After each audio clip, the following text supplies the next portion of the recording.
The rain fell over London. Kensington's streets were completely empty. Arya walked alone through rain. Her coat was soaked completely. She clutched her bag tightly.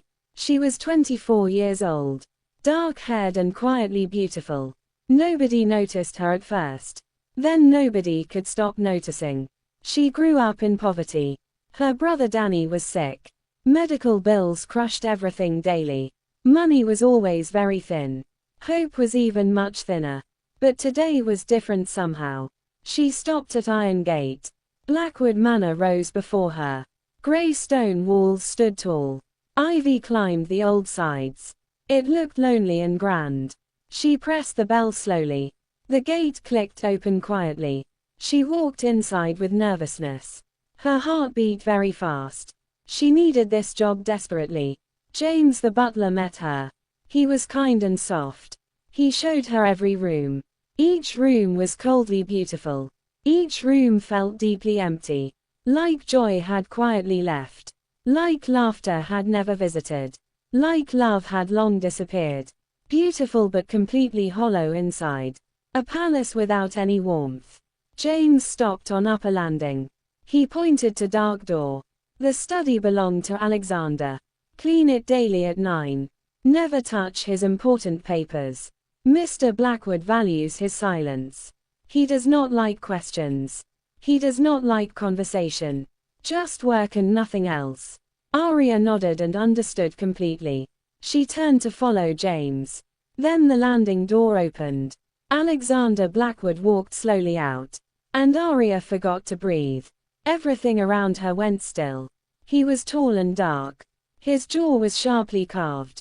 His hair was slightly disheveled. White shirt with sleeves rolled. He looked intense and powerful. He looked up and stopped. His eyes landed on Arya. Deep gray, almost like charcoal. Steady, calm and completely unreadable.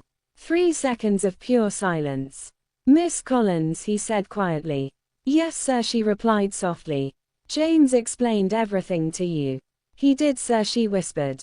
Good, he said nothing more. He walked past her calmly. Down the stairs without looking. Without smiling, without any warmth. Arya stood still on landing. Her heart beat strangely fast. He is your employer only. Nothing more than that ever. She told herself very firmly. Then walked out in rain. But something had already begun. She returned the next morning. And the morning after that. Every single morning that week. A quiet rhythm slowly formed. Between two very different people. She arrived and she cleaned. He worked and barely spoke. They passed in narrow hallways. He gave one quiet nod. She said good morning softly. That was all between them. That was their entire world. 5 words at the most. But she noticed everything about him. She could not help noticing. He drank 3 coffees daily. He ate very little food. He worked until past midnight. The study light always burned. He filled silence with silence. Victoria's things were everywhere present. But Victoria herself was absent. She left at 7 sharp. Returned well after 9 nightly. The house barely knew her. 2 sides of one bed. His side had worn books. Her side had cold perfume. Both sides looked untouched always. Like a shop window display. Arya cleaned around these things. She said absolutely nothing ever. It was not her place. She was here to work. Only to work, nothing more. Thursday morning everything shifted quietly. Arya was in the kitchen. She heard heavy, slow footsteps. Not James' careful, measured walk. She turned around very slowly. Alexander stood in the doorway. He looked deeply tired today. Not surface tired from work. The kind behind the eyes. The kind sleep never fixes. He seemed slightly surprised seeing her. I wanted tea, he said. I will make it, sir. You do not have to. It is fine, she said. Sit down, she said quietly. The words came out automatically. She froze and turned quickly, ready to apologize immediately. But Alexander was already sitting. He pulled a stool out. Sat at the kitchen counter. Watched her with calm eyes. Not annoyed, not amused either. simply watching her very quietly. She made the tea carefully. English breakfast, strong little milk. No sugar at all ever. She had noticed James making it. She placed the cup down. He looked at the cup. Then he looked at her. How did you know this? I pay attention, she said. Simply and completely without thinking. A long silence followed gently.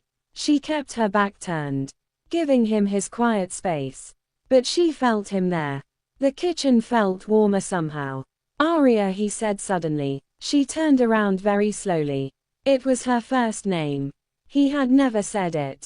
Yes, sir, she said softly. He looked at his tea. Then out the grey window. Thank you, he said quietly. Like the words cost something. Small and real and genuine. Of course, she said softly. He drank his tea slowly. She worked quietly around him. Neither one spoke again ever. But the silence had changed. Softer now and less empty. The kind that holds something. Carefully without ever breaking it. When he left the kitchen, it felt larger than before. Victoria came home that Friday. Sharp heels on cold marble.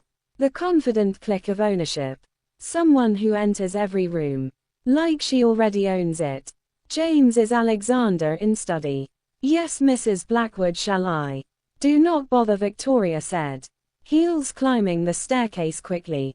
Getting closer, getting louder coming. Aria turned on the landing. Victoria Blackwood reached her there. Striking tall and coldly blonde. Charcoal blazer fitted and sharp. Beautiful and almost entirely expressionless. You are the new girl. Yes, ma, I'm Aria Collins.